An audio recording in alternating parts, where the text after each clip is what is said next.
everyone, Sabrina here from Scrappy Tales Crafts, and today I have two cards that I created using this not too shabby stamp set here called Happy Together. And then I also used that love word die from Scrapping for Less. I'm also pulling in the My Sweet Valentine pattern paper and the Frosted and Tufted pattern paper.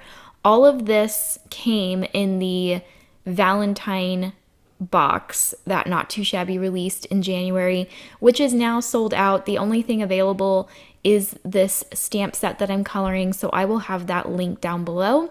I'm not sure if Jamie's going to restock the paper, but she does have like a waitlist button that you can click and she will notify you if they do come back in stock. So today's video mostly focuses on skin tone combinations for Copic markers.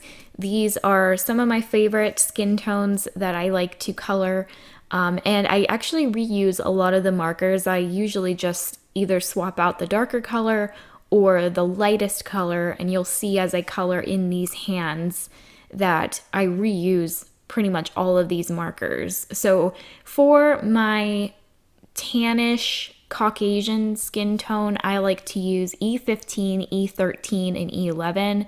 I remember when I first started coloring with Copics, and the first thing I wanted to learn how to do was color skin and color hair. So some of my first Copic markers were actually brown shades. Here I'm showing you, this is a slightly paler Caucasian skin tone, so this would be more towards my skin tone, although I think I'm even paler than this. I did pull in E13 just to liven her up a little bit, but I think if you wanted to go super pale, you could just go with E11, E21, and E00, but you can see I am reusing the E13 and the E11, and I'm just pulling in two new lighter skin tones to create a paler shade.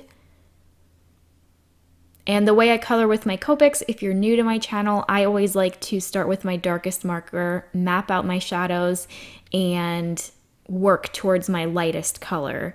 Now, I normally color on 110 pound white Neenah cardstock, but I wanted to try 80 pound because I wanted to know if I would use less ink and if it would blend better. I think I ended up using more ink on this paper, but it was easier to blend.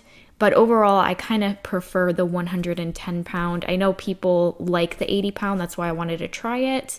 And it still blended very nicely.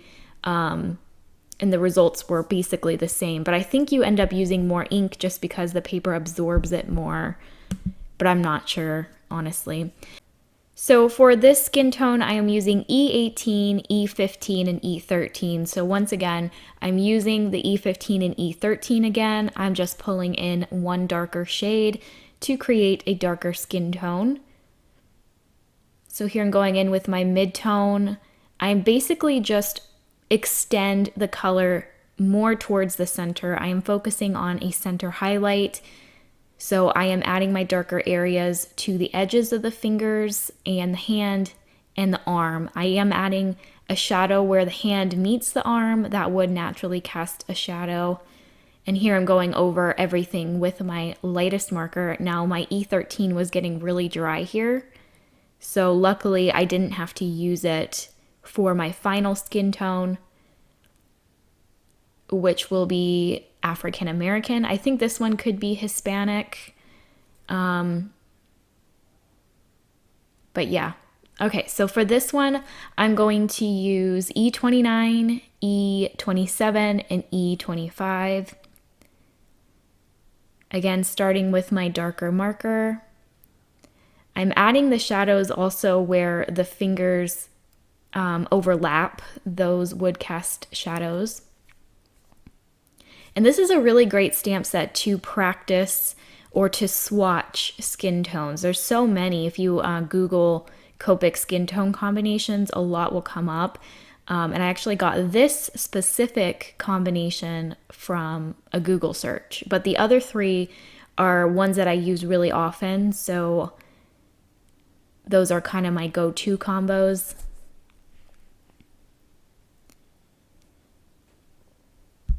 So now I'm just filling in the entire area. I do leave quite a bit of white space. I do prefer a brighter highlight. So that is going to complete the hands. And I'm just going to color the watch and also the fingernails. I made them red for the females. I also stamped the bracelets onto the female hands. And I'm going to give one of the male hands a watch, which is included in the stamp set. And I'm just using my N8, N6, and N4. And then I used a couple greens for the head of the watch, I guess. All right, so for my first card, I'm creating a square card. So I wanted to use this large sentiment that came in that Valentine box set. So I'm going to layer up 2 of the loves, which I cut from 110-pound white cardstock together. And then on the top, I will add this glitter love. This is just like a turquoise glitter cardstock that matched really nicely with this pattern paper that I cut from a heart die.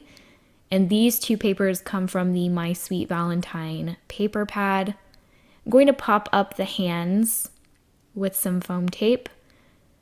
I'm going to overlap them on the heart, but I'm not going to cut off the portions that are overhanging the heart. I'm going to position them on my square panel, and then I'll trim off whatever's hanging on that square panel.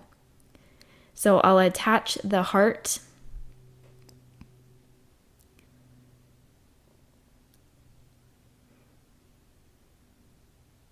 And then I will glue down my love. And then I off camera white heat embossed For You onto a black banner. That also comes in the stamp set. So this is a really great anniversary card or a friendship card.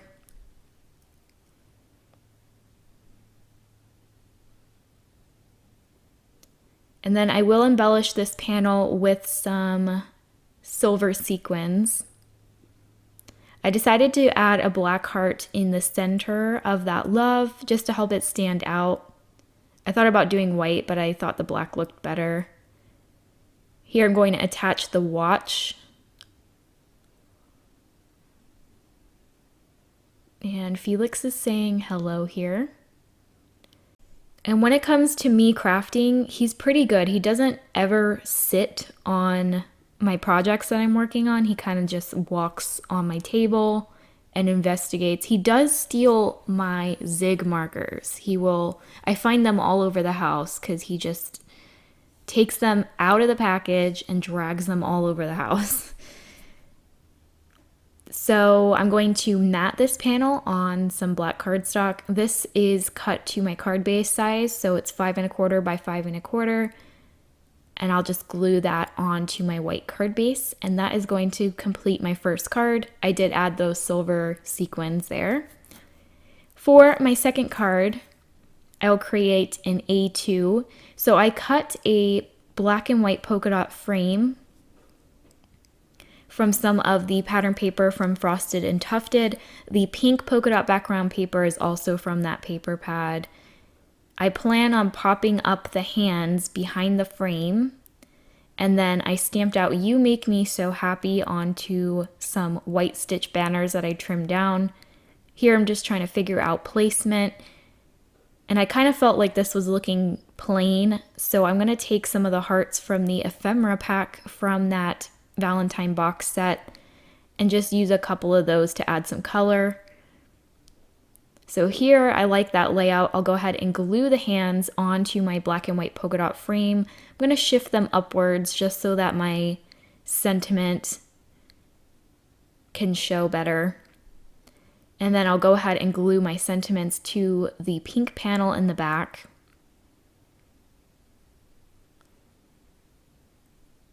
And then I'll also glue down my hearts. And then I'm going to add a little bow to the top of the girl's hand.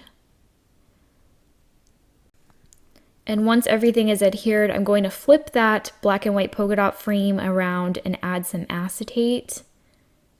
because I do like the look of acetate on any kind of window card. And I use overhead sheets. They're much more affordable. And I buy them from Amazon. I'll have them linked in my description. So I'll just attach the acetate with my art glitter glue. And you want to make sure that you kind of hold down the acetate, make sure it's nice and adhered, because it will slide. So I'm going to add foam tape behind this frame. You can definitely make this a shaker if you want, but I decided just to leave it as is. And then that's pretty much going to complete the second card. I'll just mat that onto a white card base, sprinkle a couple of those silver sequins. And these were really quick to put together. Like I said, this stamp set is great for, you know, a card for your loved one or for anniversaries. And it's also just a really nice stamp that you can practice your coloring on for your skin tones, or even if you wanted to swatch and try out some different combinations. So that is going to complete my 2 cards today. Let me know what you guys think. As mentioned, everything that I used will be listed down below. Some of these items are sold out, but hopefully Jamie will restock those papers because they're really fun to work with. So I hope you guys have a wonderful day. Let me know what you think of the cards in the comments down below. And if you haven't yet already, please subscribe to my channel and hit that notification bell so you're notified when I post my next video. All right, guys, bye.